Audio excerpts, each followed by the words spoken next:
When did a waiter nearly unalived your 8-year-old because he thought you were lying? My 8-year-old daughter Phoenix has severe leukemia and is currently going through chemotherapy. The treatment has made her immune system extremely weak, and she's also developed serious food allergies, especially to nuts. Last month was Phoenix's birthday, and she'd been asking to go to this fancy Italian restaurant she'd seen on TV. After weeks of chemo treatments and hospital visits, we wanted to give her one normal, happy experience. I called the restaurant ahead of time to explain Phoenix's situation, the leukemia, the compromised immune system, and the severe nut allergy. The manager assured me they could accommodate her needs and would take extra precautions. When we arrived, Phoenix was so excited. She'd worn her favorite dress and the new wig we'd bought to replace the hair she'd lost from chemo. She looked like any other happy 8-year-old, just a little pale and thin. Our waiter, this guy named Derek, seemed annoyed from the moment we sat down. When I reminded him about Phoenix's allergies and asked him to please make sure the kitchen knew, he rolled his eyes. Yeah, these nuts. I got it. It's really important, I stressed. She's immunocompromised from cancer treatment. Even cross-contamination could be dangerous. Derek looked at Phoenix, then back at me. She looks fine to me. I was taken aback. Excuse me? I'm just saying, she doesn't look sick. A lot of parents exaggerate these allergy things for attention. My husband stepped in. Sir, our daughter has leukemia. This isn't about attention. Derek shrugged. If you say so.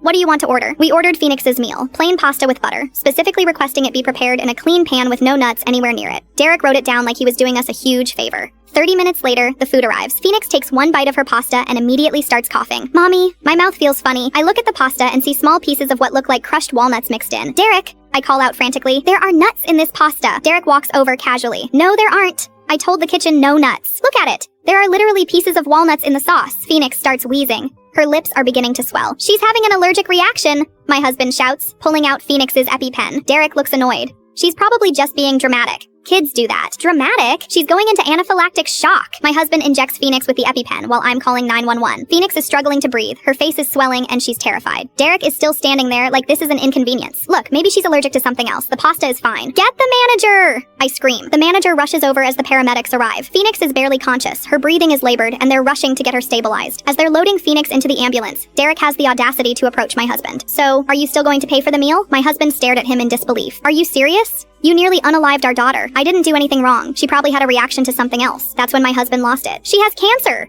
Her immune system can't handle what normal kids can handle. Well, maybe you shouldn't bring sick kids to restaurants if they can't eat normal food. The manager overheard this and immediately fired Derek on the spot. But the damage was done. Phoenix spent 3 days in the ICU. The allergic reaction, combined with her weakened immune system from chemo, caused complications that set back her cancer treatment by weeks. The doctor said if we'd been even 5 minutes later getting her to the hospital, she might not have made it. When the police investigated, they found that Derek had specifically told the kitchen to just put a little bit of nuts in the pasta because he thought we were making a big deal out of nothing. He was charged with reckless endangerment and assault. During his court hearing, he still maintained that he didn't think a few nuts would matter. The judge was not sympathetic. Derek got 2 months in jail and had to pay Phoenix's medical bills. Phoenix recovered, but she's now terrified of eating at restaurants.